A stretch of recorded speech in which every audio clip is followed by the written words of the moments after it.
ನಮಸ್ಕಾರ ಕದಂಬ ನ್ಯೂಸ್ಗೆ ಸ್ವಾಗತ. ನಾನು ಸೋನಿಕಾ ಸುದೇಶ್. ಮೊದಲಿಗೆ ಮುಖ್ಯಾಂಶಗಳು.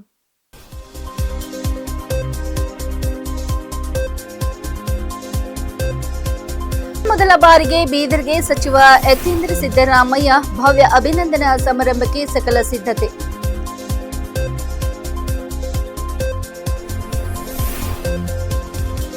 ಕಾವೇರಿ ನೀರಿಗಾಗಿ ಬಿಜೆಪಿ ಹೋರಾಟ, ಕೆಆರ್ಎಸ್ ಮುತ್ತಿಗೆಗೆ ಮುಂದಾದ ನಾಯಕರನ್ನು ವಶಕ್ಕೆ ಪಡೆದ ಪೊಲೀಸರು.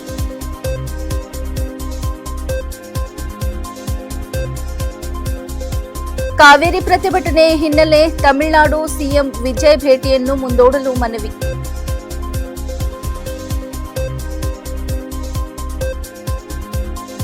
ಬೀದರ್ ಅಕ್ಕಪಡೆ ಸಿಬ್ಬಂದಿಗೆ ಕರಾಟೆ ಬೆಲ್ಟ್ ಪ್ರಮಾಣ ಪತ್ರ ವಿತರಣೆ, ಸಾಧನೆಗೆ ಈಶ್ವರ್ ಸಿಂಗ್ ಠಾಕೂರ್ ಮೆಚ್ಚುಗೆ. ಸುದ್ದಿಯ ವಿವರಗಳು. ಸಚಿವ ಯತೀಂದ್ರ ಸಿದ್ದರಾಮಯ್ಯ ಅವರು ಮೊದಲ ಬಾರಿಗೆ ಬೀದರ್ ಜಿಲ್ಲೆಗೆ ಆಗಮಿಸುತ್ತಿರುವ ಹಿನ್ನೆಲೆಯಲ್ಲಿ ವಿವಿಧ ಸಂಘ ಸಂಸ್ಥೆಗಳ ವತಿಯಿಂದ ಅಭಿನಂದನಾ ಸಮಾರಂಭವನ್ನು ಆಯೋಜಿಸಲಾಗಿದೆ ಎಂದು ಕಾರ್ಯಕ್ರಮದ ಸಂಚಾಲಕರಾದ ಅಮೃತರಾವ್ ಚಿಮ್ಕೋಡೆ ತಿಳಿಸಿದ್ದಾರೆ. ನಗರದ ಪತ್ರಿಕಾ ಭವನದಲ್ಲಿ ಆಯೋಜಿಸಿದ್ದ ಸುದ್ದಿಗೋಷ್ಠಿಯಲ್ಲಿ ಮಾತನಾಡಿದ ಅವರು, ಸಚಿವರ ಸ್ವಾಗತ ಹಾಗೂ ಅಭಿನಂದನಾ ಕಾರ್ಯಕ್ರಮದ ವಿವರಗಳನ್ನು ಮಾಧ್ಯಮಗಳಿಗೆ ತಿಳಿಸಿದರು. ಜಿಲ್ಲೆಯ ವಿವಿಧ ಸಂಘ ಸಂಸ್ಥೆಗಳ ಪದಾಧಿಕಾರಿಗಳು, ಮುಖಂಡರು ಹಾಗೂ ಸಾರ್ವಜನಿಕರು ಕಾರ್ಯಕ್ರಮದಲ್ಲಿ ಭಾಗವಹಿಸಲಿದ್ದು, ಅದನ್ನು ಯಶಸ್ವಿಗೊಳಿಸಲು ಎಲ್ಲರೂ ಸಹಕರಿಸುವಂತೆ ಮನವಿ ಮಾಡಿದರು. ಸುದ್ದಿಗೋಷ್ಠಿಯಲ್ಲಿ ಸಮಾಜದ ವಿವಿಧ ಮುಖಂಡರು, ಸಂಘ ಸಂಸ್ಥೆಗಳ ಪ್ರತಿನಿಧಿಗಳು ಹಾಗೂ ಪ್ರಮುಖರು ಉಪಸ್ಥಿತರಿದ್ದರು. ಕರ್ನಾಟಕದ ನಗರಾಭಿವೃದ್ಧಿ ಸಚಿವರಾಗಿರ್ತಕ್ಕಂಥ ಸನ್ಮಾನ್ಯ ಶ್ರೀ ಡಾಕ್ಟರ್ ಯತೀಂದ್ರ ಸಾಹೇಬರು, ಸಿದ್ದರಾಮಯ್ಯ ಸಾಹೇಬರು ಬೀದರ್ಗೆ ಆಗಮಿಸ್ತಿದ್ದಾರೆ. ಒಂದು ಅವರಿಗೆ ಫಸ್ಟ್ ಟೈಮ್ ಬರ್ತಕ್ಕಂಥ ಸಂದರ್ಭ ಬೀದರ್ ಮುಖಾಂತರ ಬೀದರ್ ನಮ್ಮೆಲ್ಲ ಶೋಷಿತ ಸಮುದಾಯಗಳ, ಶರಣ ಸಂತರ, ಮಾನವೀಯತೆರ್ತಕ್ಕಂಥ ಎಲ್ಲ ಬಂಧು ಬಾಂಧವರ ಪರವಾಗಿ ಅವ್ರನ್ನ ಅಭಿನಂದನಾ ಕಾರ್ಯಕ್ರಮ ಹಮ್ಮಿಕೊಳ್ಳಲಾಗಿರ್ತಕ್ಕಂಥದ್ದು ಶೋಷಿತ ಸಮುದಾಯದ ಒಕ್ಕೂಟದಿಂದ. ಈ ಕಾರ್ಯಕ್ರಮದಲ್ಲಿ ಈಶ್ವರ್ ಖಂಡ್ರೆ ಸಾಹೇಬರು ಉದ್ಘಾಟಕರಾಗಿ ಆಗಮಿಸ್ತಿದ್ದಾರೆ. ಅನೇಕ ನಮ್ಮ ಸಂಘಟನಾ ಪದಾಧಿಕಾರಿಗಳಿದ್ದಾರೆ. ಒಂದು ಸುಂದರವಾದಂಥ ಸಂದೇಶ ಯಾವ 800 ವರ್ಷಗಳ ಹಿಂದೆ ಅಣ್ಣ ಬಸವಣ್ಣವರು ಸಮಾಜಕ್ಕೆ ಸಂದೇಶ ಕೊಡ್ತಿದ್ರು. ಎಲ್ಲರನ್ನ, ಬಡವರನ್ನ, ಶೋಷಿತರನ್ನ, ಅದರಲ್ಲಿ ಶಹಾಜಿ ಮಹಾರಾಜರು ಬಡವರಿಗೆ, ಶೋಷಿತರಿಗೆ, ಹಿಂದುಳಿದವರಿಗೆ ಎಲ್ಲ ಕ್ಷೇತ್ರದ ಅನುಕೂಲ ಮಾಡಿಕೊಡ್ಬೇಕು ಅಂತ ರಾಜರು ಮಾಡಿದಾಗ ಒಂದು ಶಬ್ದ ಹೇಳ್ತೀನಿ. ಅವರ ಆತ್ಮೀಯರಾಗಿರ್ತಕ್ಕಂಥ ವಕೀಲರು, ಏನ್ರಿ ಮಹಾರಾಜ್, ಹೀಗೆಲ್ಲ ಕೊಡೋದ್ರ ಜರುರತಿಲ್ಲ, ಅದು ಮಾಡಬಾರ್ದು ಅಂತ ಮಾತಾಡಿದಾಗ ಅವ್ರು ಮಾತಾಡಲಿಲ್ಲ. ತಮ್ಮ ರಥದಲ್ಲಿ ಕೂಡಿಸ್ಕೊಂಡು ಅವರ ರಾಜ್ಯದ ಬಗ್ಗೆ ಆಗಿಲ್ಲ, ಸಾವಿರಾರು ಆನೆಗಳಿತ್ತು, ಕುದುರೆಗಳಿತ್ತು. ಆ ಆನೆಗಳಿರ್ತಕ್ಕಂಥ ಜಾಗಕ್ಕೆ ಕರ್ಕೊಂಡು ಹೋಗಿ ಅಲ್ಲಿ ಕೆಲಸ ಮಾಡೋರಿಗೆ ಹೇಳ್ತಾರೆ, ಆನೆಗಳಿಗೆಲ್ಲ ಬಿಡಪ್ಪ, ತಂದೆಲ್ಲ ಮೇವದು ಹಾಕ್ಬಿಟ್ರೆ ಒಳಗೆ ತಿನ್ಲಕ್ಕ ಅಂತ ಹಾಕಿದಾಗ ಬಿಟ್ಟಾಗ ತಿಂಬದಾಗ ತೆಳ್ಳಗಿದ್ದಕ್ಕೆ, ಸಣ್ಣದಿದ್ದಕ್ಕೆ ದಮ್ಮನ ಆನೆಗಳು ತುಳಿದು ತಿನ್ನಕ್ಕೆ ಚಾಲು ಮಾಡಿದವ್ರೆ ಕಸ್ಕೊಂಡು. ಅವಾಗ ವಕೀಲ್ ಹೇಳ್ತಾರೆ, ಏನ್ರಿ ಮನೆ ತಿನ್ಬಿಟ್ರೆ ಹೆಂಗೆ, ಯಾರ್ದು ಮುಂದೆ ಅವ್ರಿಗೆ ಹಾಕಿದ್ರೆ ಚೆನ್ನಾಗಿ ತಿಂತಾರ, ಹೆಂಗೆ ಸಾರ್ವಜನಿಕವಾಗಿ ಬಿಟ್ರೆ ತುಳಿದು ಹಾಕ್ತಾರ, ಆಸಕ್ತಿ ಫೇಲ್ ಆಗ್ತದ ಅಂತ ವಕೀಲರು. ಅದಕ್ಕೆ ಅವರು ಮಹಾರಾಜರು ಮಾತಾಡಲಿಲ್ಲ, ನೀವು ತೋರಿಸ್ಬೇಕಂತ ತಂದಿದ್ದು. ಇದಕ್ಕಾಗಿಯೇ ಮಾನವ ಸಮಾಜದಲ್ಲಿ ಸಹಿತ ಆಸಕ್ತರು ಯಾರಿರ್ತಾರೋ ಅಂಥವರಿಗೆ ಸರ್ಕಾರದಲ್ಲಿರ್ತಕ್ಕಂಥ ಶಕ್ತಿ ಕೊಡಬೇಕು ಅನ್ನೋದು ಇದು ನನ್ನ ಒಂದು ಉದ್ದೇಶ ಅಂತ ಅವ್ರು ಹೇಳಿದಾಗ ಮಾತಾಡಿದಾಗ ವಕೀಲ ಸಾಹೇಬರು ವಾಪಸ್ ಹೋಗಿದ್ರು. ಹಾಗೆಯೇ ಸರ್ಕಾರ ಮತ್ತು ನಮ್ಮ ಇವತ್ತಿನ ಈ ಶೋಷಿತ ಸಮುದಾಯಗಳ ಮುಖಂಡರ ಸಮಾವೇಶ ಬೀದರ್ನಲ್ಲಿ ಮಾಡ್ತಾ ಇದ್ದೀವಿ. 2ನೇ ಆಗಸ್ಟ್ ಇನ್ನೇನು 2-3 ದಿವಸದಲ್ಲಿ ಈ ಕಾರ್ಯಕ್ರಮ ಬಹಳ ಯಶಸ್ವಿಯಾಗಿ ಮಾಡಲಿಕ್ಕೆ ಈಗಾಗಲೇ ಜಿಲ್ಲೆಯಾದ್ಯಂತೆ ಎಲ್ಲ ಶೋಷಿತ ಸಮುದಾಯಗಳ, ಅದರಲ್ಲಿ ವಿಶೇಷವಾಗಿ ಬೀದರ್ ಜಿಲ್ಲೆಯ ಎಲ್ಲ ದಲಿತ ಸಂಘಟನೆಗಳ ಮುಖಂಡರುಗಳು, ಸಂವಿಧಾನ ಸಂರಕ್ಷಣಾ ಸಮಿತಿ ಮತ್ತು ಹಿಂದುಳಿದ ಎಲ್ಲ ಜಾತಿಯ ಮುಖಂಡರುಗಳು, ಸಂಘಟನೆ ಒಕ್ಕೂಟದ ಅಧ್ಯಕ್ಷರು ಸೇರಿ ಈಗ ಹಲವಾರು ಸುತ್ತಿನ ಸಭೆಗಳು ಈ 8 ಕ್ಷೇತ್ರಗಳಲ್ಲಿ ತಿರುಗಾಡಿ ಈಗಾಗಲೇ ಕೊನೆ ಹಂತದಲ್ಲಿ ಇವತ್ತು ಬಂದು ನಾವು ಈ ಪತ್ರಿಕಾಗೋಷ್ಠಿ ಉದ್ದೇಶ ಮಾತಾಡ್ತಾ ಇದ್ದೀವಿ. ಈ ಒಂದು ಶೋಷಿತ ಸಮುದಾಯಗಳ ಮುಖಂಡರ ಸಮಾವೇಶ ಹಾಗೂ ಯತೀಂದ್ರ ಸಿದ್ದರಾಮಯ್ಯನವರ ಅಭಿನಂದನೆ ಇದು ಯಾಕೆ ಮಾಡ್ತಾ ಇದ್ದೀವಿ ಅಂದರೆ, ನಮ್ಗೆ ಗೊತ್ತಿರಬೇಕು, ಇದೇ ಬೀದರ್ ಜಿಲ್ಲೆಯಿಂದ ಸನ್ಮಾನ್ಯ ಸಿದ್ದರಾಮಯ್ಯನವರಿಗೆ 1992ರಲ್ಲಿ ನೆಹರು ಸ್ಟೇಡಿಯಂದಲ್ಲಿ ಅಂದಿನ ಕಾಲದಲ್ಲಿ ಸುಮಾರು ಆ ಒಂದು ಭೂತನ ಭವಿಷ್ಯ ಅಂದಾಗ ಅಂತ ಒಂದು ಐತಿಹಾಸಿಕ ಕಾರ್ಯಕ್ರಮ ಈ ಬೀದರ್ ಮತ್ತು ಕಲ್ಯಾಣ ನಾಡು ಇತಿಹಾಸ ಸಾಕ್ಷಿ ಪ್ರಜ್ಞೆ ಆಗಿದೆ. ಅಂತ ಒಂದು ನಾಡಿನಿಂದ ಅಂದೇ ನಾವು ಮುಖ್ಯಮಂತ್ರಿ ಬೀದರಿಂದನೇ ಕೂಗು ಕೊಟ್ಟಿದ್ದೇವೆ. ಸನ್ಮಾನ್ಯ ಸಿದ್ದರಾಮಯ್ಯನವರು ಈ ಅಹಿಂದ ವರ್ಗದ ಧ್ವನಿಯಾಗಿ ಈ ಬಸವಣ್ಣನ ಸಂದೇಶ ತಗೊಂಡು ಇಡೀ ಕಲ್ಯಾಣ ಕರ್ನಾಟಕ ಅಲ್ಲ, ಇಡೀ ಕರ್ನಾಟಕಕ್ಕೆ ಒಂದು ಕಲ್ಯಾಣ ರಾಜ್ಯವನ್ನು ಮಾಡಬೇಕಂತೇಳಿ ಸಿದ್ದರಾಮಯ್ಯನವರು ಕನಸು ಕಂಡಿದ್ದರು. ಅಂಥ ಒಂದು ಧೀಮಂತ ನಾಯಕರು ಇವತ್ತ ರಾಜಕೀಯ ಏರುಪೇರುಗಳಲ್ಲಿ ಅವೆಲ್ಲ ಇರ್ತವೆ, ಅಧಿಕಾರ ಶಾಶ್ವತ ಅಲ್ಲ.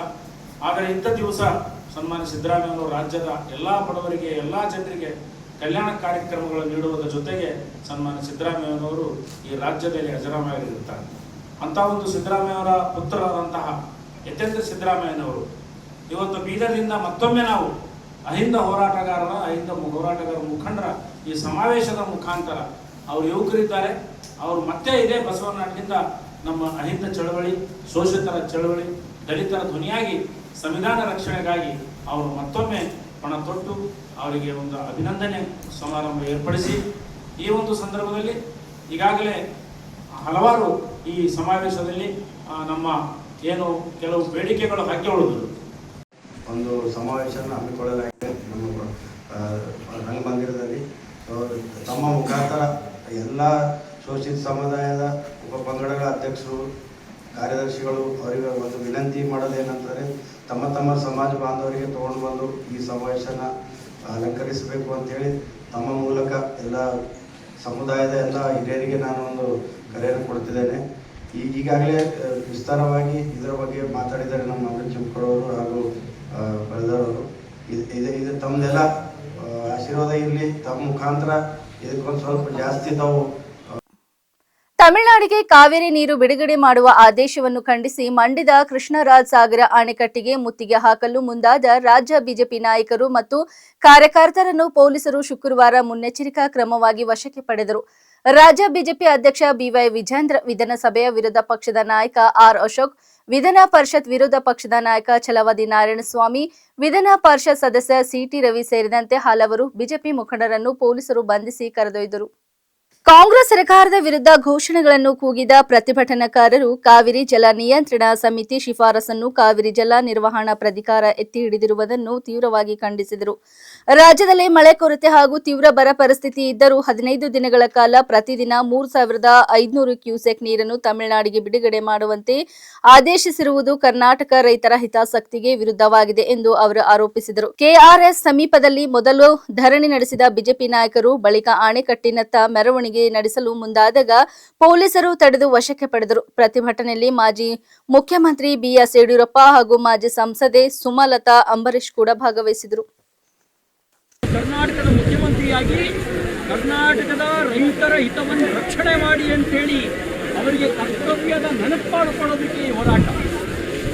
ಯಾತಕ್ಕಾಗಿ ಹೋರಾಟ ಅಂತ ಹೇಳಿದ್ರೆ ಕಳೆದ 2 ತಿಂಗಳ ಹಿಂದೆ ಎಲ್ ನೀನೋ ಎಫೆಕ್ಟ್ನ ಪರಿಣಾಮ ಈ ವರ್ಷ ಮಳೆ ಕೊರತೆ ಆಗುತ್ತೆ ಅನ್ನುವ ವರದಿ ಬಂದಿತ್ತು. ಮಾನ್ಯ ಮುಖ್ಯಮಂತ್ರಿಗಳೇ ಎಲ್ಲರಿಗೂ ಸುತ್ತೋಲೆಯನ್ನು ಕಳಿಸಿದ್ರು. ಆ ಸುತ್ತೋಲೆ ಏನು ಅಂತ ಹೇಳಿದ್ರೆ, ನಮ್ಮ ಡ್ಯಾಮ್ಗಳಲ್ಲಿರುವಂಥ ನೀರನ್ನು ಕುಡಿಯೋ ನೀರಿಗಾಗಿ ಶೇಖರಿಸಿರಿ, ರೈತರೇ ನೀವು ಬಿತ್ತನೆ ಮಾಡಬೇಡಿ, ಈ ವರ್ಷ ಮಳೆ ಕೊರತೆ ಕಾಡುತ್ತೆ ಅನ್ನುವ ಮಾತು ಹೇಳಿದರು. ನಾನು ಮುಖ್ಯಮಂತ್ರಿ ಕೇಳಕ್ಕೆ ಬಯಸ್ತೇನೆ, ಕುಡಿಯುವ ನೀರಿಗಾಗಿ ನಮ್ಮ ಕೆರೆ ಕಟ್ಟೆಗಳನ್ನು ತುಂಬಿಸುವ ಕರ್ತವ್ಯ ಯಾರ್ದಿತ್ತು? ಸರ್ಕಾರದೇ ಇತ್ತು, ನಿಮ್ಮದೇ ಇತ್ತು. ನೀವು ಕುಡಿಯೋ ನೀರಿಗಾಗಿ ನಮ್ಮ ಕೆರೆ ಕಟ್ಟೆಗಳನ್ನು ತುಂಬಿಸುವ ಕೆಲಸವನ್ನು ಯಾಕೆ ಮಾಡಲಿಲ್ಲ ಅನ್ನುವ ಪ್ರಶ್ನೆ ಮಾಡಲಿಕ್ಕೆ ಬಯಸ್ತೇನೆ. ನೀವು ರೈತರಿಗೆ ಹೇಳಿದ್ರಿ ಬಿತ್ತನೆ ಮಾಡಬೇಡಿ ಅಂತೇಳಿ, ನಾವು 90% ರೈತರು ಬಿತ್ತನೆ ಮಾಡಿಲ್ಲ. ಆದರೆ ಕುಡಿಯುವ ನೀರಿಗಾಗಿ ನೀರನ್ನು ಶೇಖರಣೆ ಮಾಡುವ ಜವಾಬ್ದಾರಿ ನಿಮ್ದಿತ್ತು, ಯಾಕೆ ಆ ಕೆಲಸ ಮಾಡಲಿಲ್ಲ ಅನ್ನುವಂಥ ಪ್ರಶ್ನೆಯನ್ನು ಕೇಳಲಿಕ್ಕೆ ಬಯಸ್ತೇನೆ. ಯಾವಾಗಲೂ ಇಂಥ ಪರಿಸ್ಥಿತಿ ಬಂದಾಗ 15 ದಿನ ಮುಂಚೆ, ತಿಂಗಳ ಮುಂಚೆ ಸರ್ವಪಕ್ಷಗಳ ಸಭೆ ಕರೆದು ನಮ್ಮ ವಕೀಲರ ತಂಡದ ಜೊತೆಗೆ ಸಮಾಲೋಚನೆ ಮಾಡಿ ವಾಸ್ತವಿಕ ಪರಿಸ್ಥಿತಿಯನ್ನ ನ್ಯಾಯಾಲಯದ ಮುಂದೆ ಮನವರಿಕೆ ಮಾಡುವಂತ ಕೆಲಸವನ್ನ ಸರ್ಕಾರದ ಕಡೆಯಿಂದ ಮಾಡಬೇಕಾಗಿತ್ತು. ದುರ್ದೈವ ಸಂಗತಿ, ನಿಮಗೆ ರಾಜ್ಯದ ರೈತರ ಬರ ಮುಖ್ಯ ಆಗಲಿಲ್ಲ. ನಿಮ್ಮ ಶಾಸಕರ ಅಧಿಕಾರದ ಬರವನ್ನು ನಿವಾರಿಸೋದ್ರ ಕಡೆಗೆ ತೇರಿನಲ್ಲಿ ಹೋಗಿ ಕೂತ್ಕೊಂಡ್ರಿ. ರಾಜ್ಯದ ರೈತರ ಹಿತಾಸಕ್ತಿಯನ್ನ ಕಾಪಾಡ್ತಕ್ಕಂಥ, ಬರದಲ್ಲಿ ಕಂಗೆಟ್ಟಿರ್ತಕ್ಕಂಥ ರೈತರನ್ನ ಮರೆತ್ರಿ. ಬಹುಶಃ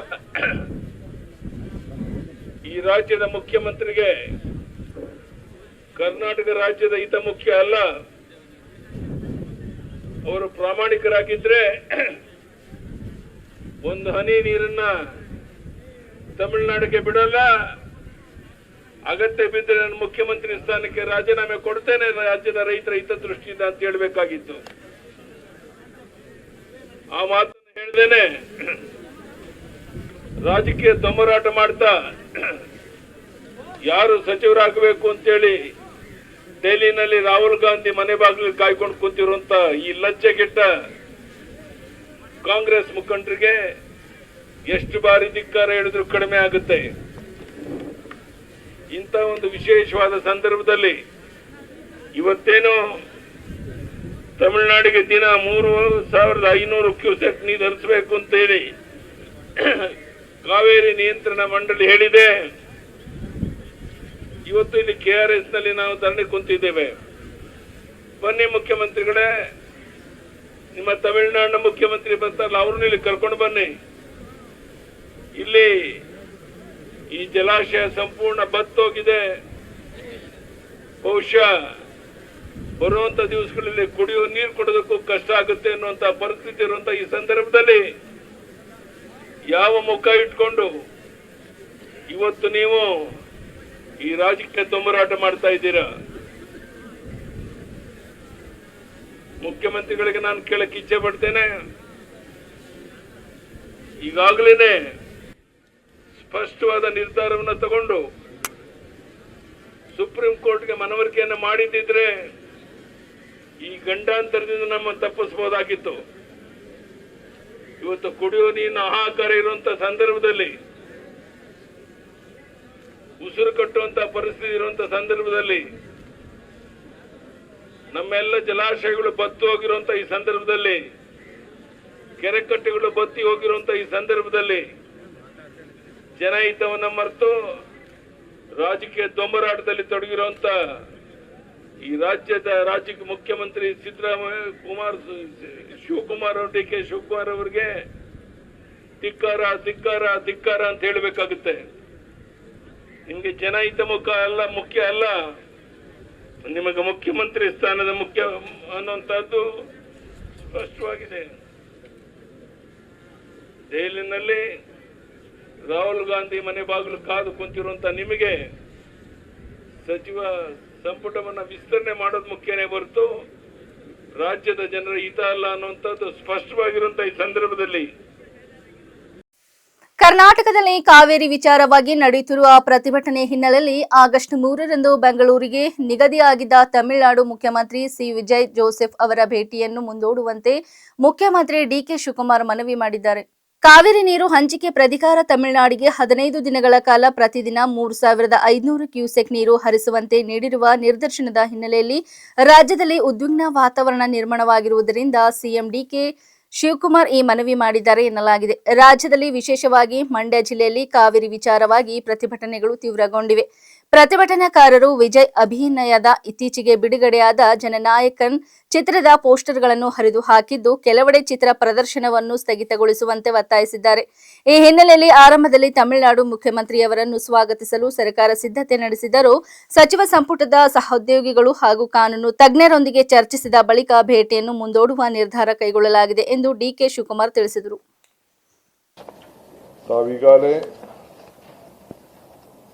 ಕಾವೇರಿ ನೀರಿನ ಬಗ್ಗೆ ತೀರ್ಪುಗಳನ್ನು ಗಮನಿಸಿದ್ದೀರಿ. CWRC 15 ದಿನಗಳ ಕಾಲ 3,500 TMC ಬಿಡಬೇಕು, 3,500 ಕ್ಯೂಸಿಕ್ ಬಿಡಬೇಕು ಅಂತ ಹೇಳಿ ಆದೇಶ ಕೊಟ್ಟಿದೆ. ಇಂಥ ಸಂಕಷ್ಟ ಕಾಲದಲ್ಲಿ ಅನೇಕ ತೀರ್ಮಾನಗಳು ಬಂದಿವೆ. 2016, 17, 23, 24, 17, 18, 19 ಎಲ್ಲ ಎಷ್ಟು ಆದೇಶ ಕೊಡ್ತು ಅಂತೇಳಿ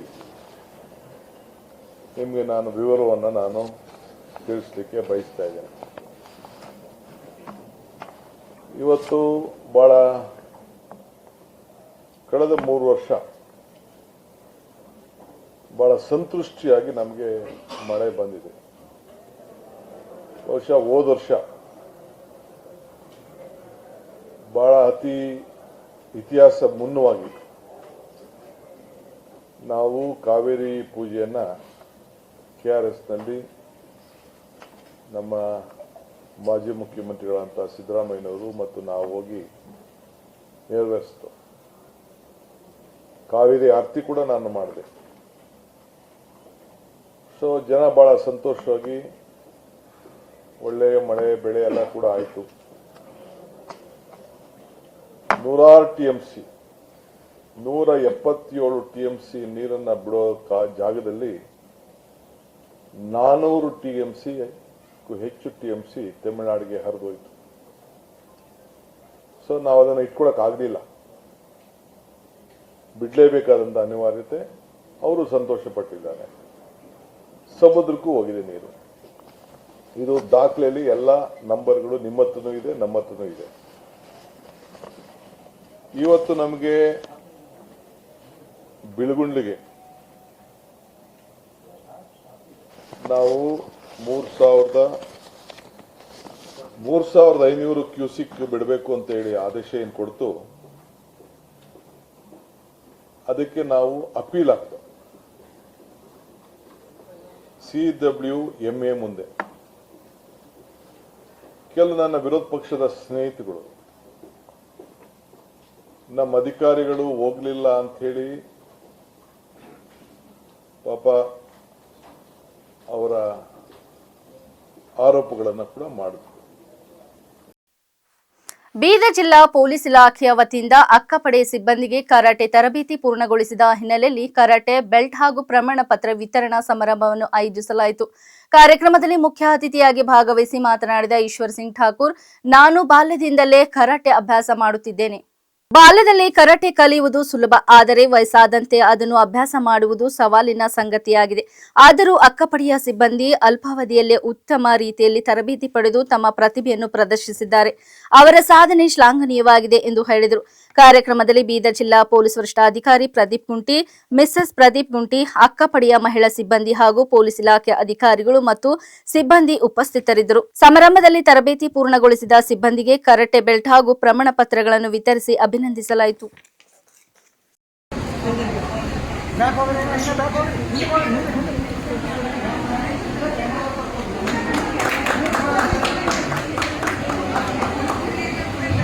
Thank you, sir.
Thank you. ಇತಿಹಾಸದಲ್ಲಿ ಪ್ರಥಮ ಬಾರಿಗೆ ಪೊಲೀಸ್ ಅಧಿಕಾರಿ ಸಿಬ್ಬಂದಿಗಳಿಗೆ ಕರಾಟೆ ವಿತರಣೆ ಪ್ರಶಸ್ತಿ ಪತ್ರ ವಿತರಣೆ ಮಾಡ್ತಿದ್ದಾರೆ.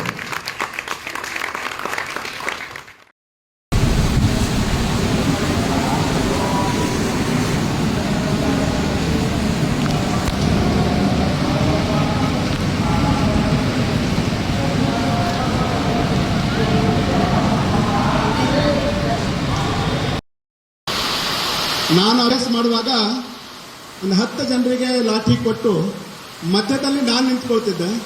ಎಲ್ಲರೂ ಎಟ್ ಎ ಟೈಮ್ ನಮ್ಮ ಮೇಲೆ ಲಾಠಿ ಹಾಕ್ತಿದ್ರು. ನಾವು ಹೇಗೆ ಡಿಫೆನ್ಸ್ ಮಾಡಿ 10 ಜನರ ಜೊತೆಯಲ್ಲಿ ಕೂಡ ನಾವು ಲಾಠಿಯನ್ನು ಹೊಡಿತಿದ್ವಿ. ಅದಕ್ಕೆ ಇದು ಈ ರೀತಿ ಕಲೆಗಳನ್ನು ಶಿವರಾಮ್ ಅವರ ಮುಖಾಂತರ ಮತ್ತು ಮೇಡಮ್ ಅವರ ಈ ಪರಿಶ್ರಮದ ಫಲ ತಮಗೆಲ್ಲರಿಗೂ ಆಗಲಿ ಅಂತೇಳಿ ಹೇಳಿ ಈ ಕಾರ್ಯಕ್ರಮದಲ್ಲಿ ನನಗೂ ಭಾಗಿಯಾಗಿ ನನ್ನ ವಿದ್ಯೆಯನ್ನು ಇವತ್ತಿನ ನಮ್ಮ ವಿದ್ಯಾರ್ಥಿಗಳ ಮುಖಾಂತರ ತಮ್ಮೆಲ್ಲರಿಗೂ ಸಿಗ್ತಾ ಇದೆ. ಅದನ್ನು ನೋಡುವಂತಹ, ಕಣ್ಣಾರೆ ನೋಡುವಂತಹ ಮತ್ತು ಪ್ರದರ್ಶನವನ್ನು, ಅಂದರೆ ಹೇಗೆ ಅಟ್ಯಾಕ್ ಮಾಡಿದಾಗ ಹೇಗೆ ಡಿಫೆನ್ಸ್ ಮಾಡ್ಕೊಳ್ಬೇಕು, ಹೇಗೆ ನಾವು ಅವರಿಗೆ ಕೌಂಟರ್ ಅಟ್ಯಾಕ್ ಮಾಡಬೇಕು ಅನ್ನುವಂಥ ಇದನ್ನು ತಾವೇನು ಮಾಡಿದ್ರಲ್ಲ, ತುಂಬ ಅದ್ಭುತ ಮಾಡಿದ್ರಿ. ಭಗವಂತ ಒಳ್ಳೇದು ಮಾಡಲಿ. ಧನ್ಯವಾದಗಳು. ನಮ್ಮೆಲ್ಲರಿಗೆ ಮಾರ್ಗದರ್ಶನ, ಅಕ್ಕಪಡ ಹೇಗಿರಬೇಕು ಅನ್ನುವಂತಹ ಘಟನಾತ್ಮಕವಾಗಿ ನಮಗೆ ಮಾಹಿತಿಯನ್ನು ಕೊಟ್ಟಂಥ ಮಾನ್ಯ SP ಸಾಹೇಬ್ರೆ, ಬಹುಶಃ SP ಸಾಹೇಬರು ಮಾತಾಡುವಾಗ ಗೊತ್ತಾಯಿತು ಮೇಡಮ್ ಅವರು ತುಂಬ ದೊಡ್ಡ ಜವಾಬ್ದಾರಿಯನ್ನು ತಗೊಂಡಿದ್ದಾರೆ ಅಂತ. ಯಾಕಂದರೆ ಇದು ಸರಳ ಮಾತಲ್ಲ. ಅಂತಹ ಒಂದು ಜವಾಬ್ದಾರಿಯನ್ನು ಮತ್ತು ನಮ್ಮ ಬೀದರ್ ಜಿಲ್ಲೆಯ ಅಕ್ಕನ ಪಡೆಗೆ ಕರ್ನಾಟಕ ರಾಜ್ಯದಲ್ಲಿ ಒಂದು ಒಳ್ಳೆಯ ಹೆಸರನ್ನು ಮಾಡುವಂತಹ ಒಂದು ಪ್ರಯತ್ನವನ್ನು ಇವತ್ತು ಡಾಕ್ಟರ್ ಸೈನಿ ಮೇಡಮ್ ಅವರು ಮಾಡ್ತಾ ಇದ್ದಾರಲ್ಲ, ನಮಗೂ ಕೂಡ ತುಂಬ ಖುಷಿ ಆಗ್ತಾ ಇದೆ. ವಿಶೇಷವಾಗಿ ನಾನು ಕೂಡ ಬಾಲ್ಯದಿಂದಲೇ ಕರಾಟೆ ಅಭ್ಯಾಸವನ್ನು ಮಾಡ್ಕೊಂಡು ಬಂದಿದ್ದೇನೆ. ಆದರೆ ಕಾರಣಾಂತರದಿಂದ ಮಧ್ಯದಲ್ಲಿ ನನ್ನ ಕರಾಟೆ ಅಭ್ಯಾಸ ನಿಂತಿದೆ. ಆದರೆ ಇವತ್ತು ನನಗೆ ತುಂಬ ಖುಷಿ ಆಗ್ತಾ ಇದೆ. ನನ್ನ ಕ್ಲಬ್ನಲ್ಲಿ, ನನ್ನ ಸೆಂಟರ್ನಲ್ಲಿ ಅಭ್ಯಾಸ ಪಡೆದಂತಹ ವಿದ್ಯಾರ್ಥಿಗಳು ಇವತ್ತು ಹಲವಾರು ಕಡೆಗಳಲ್ಲಿ ಕರಾಟೆಯನ್ನು, ಈ ಮಾರ್ಷಲ್ ಆರ್ಟನ್ನು ಜೀವಂತವಾಗಿ ಇಟ್ಟಿದ್ದು ಇವತ್ತು ನನಗೆ ತುಂಬ ಖುಷಿ ಆಗ್ತಾ ಇದೆ. ಸಣ್ಣ ಮಕ್ಕಳಿಗೆ ಕರಾಟೆಯನ್ನು ಮೇಡಮ್ ಸಣ್ಣ ಮಕ್ಕಳಿಗೆ ಕಲಿಸ್ಬೇಕಂತ ಹೇಳಿದ್ರೆ ಈಸಿಯಾಗಿ ಕಲಿಸ್ಬೋದು. ಆದರೆ ನಾವು 25-30 ವರ್ಷದ ನಂತರ ಇದನ್ನು ಅಭ್ಯಾಸವನ್ನು ಮಾಡಲಿಕ್ಕೆ ಹೊರಟಿದ್ರೆ ಬಹುಶಃ ನಾವು ಪ್ರಯತ್ನ ತುಂಬ ಮಾಡಬೇಕಾಗ್ತದೆ. ನನ್ನ ಕಡೆ ಆಮಂತ್ರಣ ಕೊಡಲಿಕ್ಕೆ ಶರಣಪ್ಪ ಸರ್ ಅವರು ಬಂದಾಗ, ಮತ್ತು ನಮ್ಮ ವಿಜಯ್ ಕುಮಾರ್ ಅವರು ಬಂದಾಗ ಅದನ್ನೇ ಹೇಳಿದೆ. ಅಂದರೆ ನಮ್ಮ ಅಕ್ಕನ ಪಡೆಗೆ ಎಷ್ಟು ಆತ್ಮರಕ್ಷಣೆಯ, ಸಮಾಜ ರಕ್ಷಣೆಯ ಈ ಅದ್ಭುತವಾದಂಥ ಕಲೆಯನ್ನು ಹೇಗೆ ಆರಂಭ ಮಾಡಿದ್ರು ಅಂತ ಹೇಳಿದ್ರೆ ಅವರು ಹೆಸರು ತಗೊಂಡಿದ್ದು, ಮೇಡಮ್ ಅವ್ರದ್ದೇ ಹೆಸರು ತಗೊಂಡಿದ್ರು. ಮೇಡಮ್ ಅವರು ತುಂಬ ಪ್ರಯತ್ನ ಮಾಡ್ತಾ ಇದ್ದಾರೆ ಅಂಥೇಳಿ ನಮ್ಮ ಕಡೆಯಿಂದ ಕೂಡ ಮೇಡಮ್ ಅವರಿಗೆ ತುಂಬ ಧನ್ಯವಾದಗಳನ್ನು ಹೇಳ್ತೇನೆ.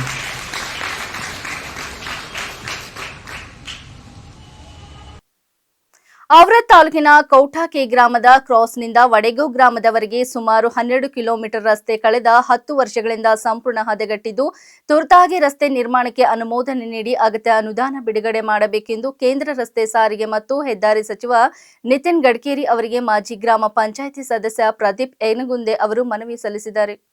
ಮನವಿಯಲ್ಲಿ ಕಳೆದ 1 ದಶಕದಿಂದ ರಸ್ತೆ ನಿರ್ವಹಣೆ ಇಲ್ಲದ ಕಾರಣ ರಸ್ತೆ ಉದ್ದಕ್ಕೂ ಆಳವಾದ ಗುಂಡಿಗಳು ನಿರ್ಮಾಣಗೊಂಡಿದ್ದು ಸಾರ್ವಜನಿಕರ ಸಂಚಾರಕ್ಕೆ ತೀವ್ರ ತೊಂದರೆ ಉಂಟಾಗಿದೆ ಎಂದು ತಿಳಿಸಿದ್ದಾರೆ.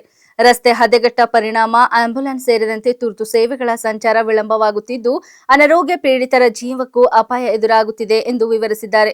ಶಾಲಾ ಕಾಲೇಜು ವಿದ್ಯಾರ್ಥಿಗಳು ಪ್ರತಿದಿನ ಜೀವ ಭಯದಲ್ಲೇ ಸಂಚರಿಸಬೇಕಾದ ಪರಿಸ್ಥಿತಿ ನಿರ್ಮಾಣವಾಗಿದ್ದು, ರೈತರು ಹಾಗೂ ಸಣ್ಣ ವ್ಯಾಪಾರಿಗಳು ಕೃಷಿ ಉತ್ಪನ್ನಗಳು ಮತ್ತು ಇತರೆ ಸರಕುಗಳನ್ನು ಸಾಗಿಸಲು ಸಾಧ್ಯವಾಗದೆ ಆರ್ಥಿಕ ನಷ್ಟ ಅನುಭವಿಸುತ್ತಿದ್ದಾರೆ ಎಂದು ಮನವಿಯಲ್ಲಿ ಉಲ್ಲೇಖಿಸಿದ್ದಾರೆ. ಕಳೆದ 10 ವರ್ಷಗಳಿಂದ ಸ್ಥಳೀಯ ಅಧಿಕಾರಿಗಳಿಗೆ ಹಲವು ಬಾರಿ ಮನವಿ ಸಲ್ಲಿಸಿದರೂ ಯಾವುದೇ ಕ್ರಮ ಕೈಗೊಳ್ಳಲಾಗಿಲ್ಲ. ದೇಶದ ರಸ್ತೆ ಮೂಲ ಸೌಕರ್ಯ ಅಭಿವೃದ್ಧಿಗೆ ಕೇಂದ್ರ ಸರ್ಕಾರ ನೀಡುತ್ತಿರುವ ಆದ್ಯತೆಯನ್ನು ಗಮನಿಸಿ ಈ ರಸ್ತೆಯ ನಿರ್ಮಾಣಕ್ಕೆ ಅಗತ್ಯ ಅನುದಾನ ಮಂಜೂರು ಮಾಡಿ ಶೀಘ್ರ ಕಾಮಗಾರಿ ಆರಂಭಿಸಲು ಸಚಿವ ನಿತಿನ್ ಗಡ್ಕರಿ ಅವರು ನೇರ ಹಸ್ತಕ್ಷೇಪ ವಹಿಸಬೇಕು ಎಂದು ಪ್ರದೀಪ್ ಯನಗುಂದೆ ಕೋರಿದ್ದಾರೆ. ಇಲ್ಲಿವರೆಗೆ ಸುದ್ದಿ ಕೊಟ್ಟಿದ್ದು ನಾನು ಸೋನಿಕಾ ಸುದೇಶ್. ಮುಂದಿನ ಸುದ್ದಿಯೊಂದಿಗೆ ಮತ್ತೆ ಭೇಟಿಯಾಗೋಣ. ವಂದನೆಗಳು.